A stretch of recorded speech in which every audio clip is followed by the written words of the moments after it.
Welcome back to the deep dive, your shortcut to getting smart about what's happening without drowning in information. Today, we're doing a really fascinating plunge, actually, into a bunch of X posts. We're calling this collection Daily Vibe Casting. Yeah. We've got 19 key posts here from July 19th and 20th, 2025.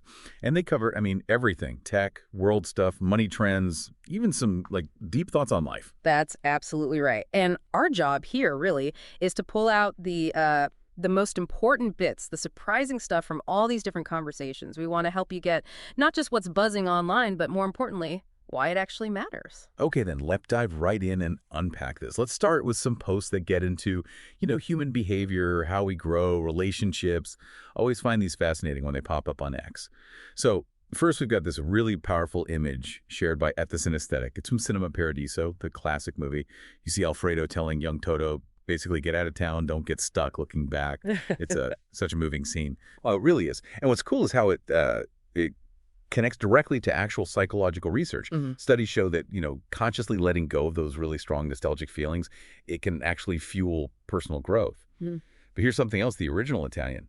Non ti fare fottere dalla nostalgia. It's much rougher, more emotionally raw than the English translation. Like, don't let nostalgia screw you over. Yeah. And linguistic research actually looks into this, how the emotional impact changes in translation. Makes you think, right, what gets lost? Wow, hearing the original Italian like that, yeah, that hits different. Okay, building on that, like what shapes us? Good. The next post is from @NTFabiano. Pretty bold statement. Firstborn children have higher IQ than their siblings. And there's an image with it showing brain connectivity differences. So, what's the deal? Is this true? Well, it sort of lines up with some research. There was a 2015 study, for instance, that found firstborns had maybe a 1-2 point IQ advantage on average, maybe because they get more initial parental focus, that kind of thing. But, and this is a big but, the difference is tiny. And it's definitely not universal. In like 40% of cases, younger siblings actually score higher. Plus, newer studies are saying, look, your environment, family dynamics, how kids interact, that stuff often matters way more than just birth order. So yeah, not a set rule. Okay, that's important context, so don't go blaming your siblings just yet based on birth order. Now, something quite personal and maybe a bit worrying. A post from @GabrielPeters4, who's an open AI researcher. He's talking about serious cognitive decline over the last 2 years. Struggling with remembering code, memory issues, he actually asked X for help diagnosing it. Pretty brave. It really is vulnerable. And his symptoms, they do sound like what doctors call mild cognitive impairment, or MCI. What's really striking are the details he gives. Low resting heart rate, like 39 BPM, feeling groggy all the time. Medical research from places like the Mayo Clinic suggests things like sleep apnea or thyroid problems could be triggers, and they often get missed, especially in high-pressure tech jobs. Also, past burnout. That can mess with their thyroid and memory, too. It really makes you ask, what is the impact of these intense modern jobs on our brains, and how can we spot these signs earlier? Yeah, that's a heavy question. Really makes you think. Okay, shifting gears a bit to something more philosophical. John Cena, @JohnCena, posted this. May the quest to think clearly, behave rationally, and earn respect along with trust be a lifelong endeavor. I mean, coming from his WWE background, that's pretty profound, right? Kind of unexpected. Totally unexpected, but really powerful. And psychologically, it makes sense. Research consistently shows clear thinking, rational actions, they build trust and respect. Cena's message kind of points to this deliberate shift towards maybe intellectual maturity. We see it in him wrestling less, doing more Hollywood stuff. And think globally in India, where lots of people saw this post. A survey found trust and respect are super important to leaders for like 68% of people. Shows how that core message just resonates everywhere, way beyond wrestling fans. It's amazing, yeah, how these simple posts can tap into such universal ideas. Okay, let's zoom out now from the personal to the bigger picture. Tech, finance, global policy trends. All right, first one here. Michael Saylor, @Saylor, the big Bitcoin guy. He posted working this weekend with a picture of himself in a Bitcoin spacesuit, which feels very Michael Saylor. Oh, absolutely. Classic Saylor. And it's more than just a picture, right? You've got MicroStrategy holding almost 500,000 Bitcoins worth nearly $28 billion back in February 2025. In this post, it landed right around the time a huge Bitcoin whale moved, like $916 million worth on July 19th. Suggests, potential market waves. It's kind of a symbol of how some big players are all in on crypto, challenging old school finance. Really interesting stuff about where influence lies now. Definitely a power move, symbolized by a spacesuit. Wow. Okay, speaking of big players, Elon Musk, at Elon Musk, bold prediction time. He tweeted, "This will become normal in a few years," showing a picture hinting at Tesla's Optimus robots, like serving popcorn. A very vivid image. Yeah, and it's not just talk. Tesla is developing Optimus. And look at the wider trend. Industrial robots are way up. Japan saw an 11% jump in 2024. Plus, you've got autonomous things like Waymo robotaxis already driving around. It forces the question, what does this explosion in automation mean for jobs, for like the traditional workforce? What adjustments do we need to make as a society? Huge question. We'll all be dealing with that soon enough, I think. Now, something stirring up controversy globally. A post from @Alanis. It reads, "They just slapped a $250 visa integrity fee on every visitor. Who's ready for the Unvisit USA tour?" Ouch. Yeah, this refers to a real new U.S. policy, part of the One Big Beautiful Bill Act, apparently. It has a $250 fee for non-immigrant visa holders. The image with it, someone with glowing red eyes, definitely signals anger, maybe implying greed. And the travel industry is worried. Experts are saying this could seriously hurt tourism, international business travel. People might just decide not to come because of the extra cost. It's causing a stir for sure. You can see why. Definitely a hot topic on X. Okay, let's switch over to culture, media, and some of the debates lighting up the platform. So at CN Violations posted that Pixar's Elio flopped because it was woke, claiming it only made $25 million on a $150 million budget. We hear this go woke, go broke thing a lot. We do. And Elio is actually a perfect case study in how messy these narratives get. That initial woke flop claim definitely spread. However, if you look at actual numbers, like from Variety, Elio pulled in $63 million just domestically and over $120 million worldwide after about a month. So the huge loss idea, pretty overstated. But here's the kicker.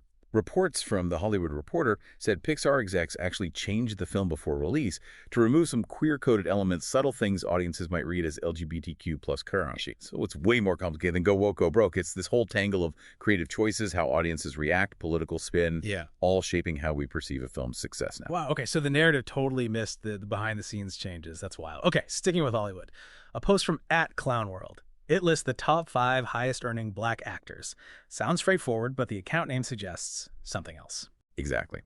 The @ClownWorld handle comes from that meme culture that kind of mocks things it sees as absurd. Here, it's maybe hinting skepticism about Hollywood patting itself on the back for diversity. Because, yeah, you see The Rock, Will Smith, huge successes. But the bigger picture, from UCLA's Diversity Report. Yep.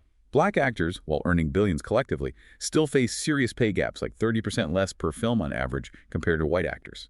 So the post highlights the wins, but implicitly asks you to think about the ongoing inequities hiding behind those big numbers. Right. It adds that critical layer to just seeing a list of names and numbers. Okay, shifting to sports and money, a really harsh post from @NWorkness claiming, "The WNBA loses $50 million every year and has never generated a profit. You deserve $0. Strong words. Very strong. And it taps into real frustration, fueling that pay us what you owe us protest by WNBA players we saw at the All-Star game. Now, the league does report losses around $50 million annually, even though revenue hit $200 million in 2023. But unlike the NBA, their finances aren't very transparent, and they rely heavily on NBA subsidies. It highlights this huge challenge for developing sports leagues, right?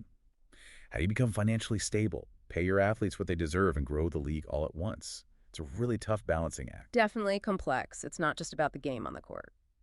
Okay, besides the big debates, X always has lighter cultural buzz too. Let's do a couple quick hits. First, @PopBase reported Charlie XCX got married to George Daniel from the 1975 super low-key ceremony on July 19th. And that fits this trend we're seeing, actually. More celebs opting for really private weddings instead of huge public spectacles. Maybe a sign they value privacy more in this super online age. Makes sense. And then from @Tyler the Creator, a simple announcement. Don't tap the glass, July 21st. Yeah, that's Tyler announcing his 9th album. He's known for this, quick turnarounds, consistent releases, which is kind of different from a lot of artists who take long breaks. And the title, Don't Tap the Glass. Sounds conceptual, right? Maybe about feeling observed or trapped. Very Tyler. Always keeps things interesting. Okay, finally, let's look at how humor, viral challenges, and breaking news spread on X, sometimes with deeper stuff underneath. This one from @Dinosaurs1969 is gold. It's a meme about how awkward it is asking someone if they're going to eat their pickle. I mean, who hasn't felt that? Why is the pickle question so fraught? Right. It's so relatable, and it actually connects to this weird behavioral thing. Studies show food sharing anxiety jumps like 40% in social settings because of all these unspoken rules. Yeah. And what's funny is how this silly pickle meme touches on bigger things, like etiquette debates. Is it okay to eat a long pickle with your fingers? It sounds trivial, but it bumps up against formal dining rules. Amazing how a meme does that. Glad it's not just me stressing about pickle etiquette. Okay, next. At Greg, 16676935420 threw out a hypothetical. Would you stop using Noi for 100 days for $1,000,000? And Mr. Beast just replied, yes. Huh. Classic Mr. Beast, leaning into the big money challenges. But there's another layer here. A study back in 2019 found that taking a break from social media for 100 days can actually cut down dependency and boost your mental health. So yeah, the $1,000,000 is tempting, but for some people, the real prize might be the digital detox itself. Right. The money's just the push they need. That's a cool perspective. Maybe Mr. Beast is onto something health-wise, too. Okay, from hypotheticals to harsh reality. Breaking news via @NickSorter. The CEO of Astronomer, Andy Byron, resigned. Why? He got caught on video cheating on his wife at a Coldplay concert. Oof. Yeah, oof is right. That viral video led straight to massive consequences, losing his job, damaging his reputation, potential financial fallout from divorce. It just starkly shows how intense public scrutiny is now. In the digital age, personal actions, especially by public figures, can have instant, huge professional blowback. There's really nowhere to hide. No kidding. Yeah. Instant accountability. Okay, last one. A post from @GarbageHuman24. It shows pictures of comedians Shane Gillis and Bill Burr with their partners and implies there's some lesson about who they chose. Felt kind of judgy. It definitely has that vibe, even if it's not explicit. But, research on relationships suggests partner choice is often way more about shared values, sense of humor, that kind of connection, than just looks. So it pushes back against judging based on appearances. It reminds you that relationships, especially famous people's, are complex and personal, not just about what you see on the surface. Good reminder, maybe. Definitely a good reminder. Wow, okay, that was quite the journey through the X-verse today. We went from deep psychology to robots, money fights, and viral pickles. It is amazing, isn't it? How a platform built for short messages can actually hold so much insight about, well, everything happening. Culture, tech, human nature. If you dig a little deeper. So, wrapping this up, what's the big takeaway for you listening right now? I think it's that even with all the noise online, there's real knowledge and context there. It's about being critical, asking questions, not just taking headlines at face value. Look for the bigger picture. Exactly. And that leads us to our final provocative thought for you today.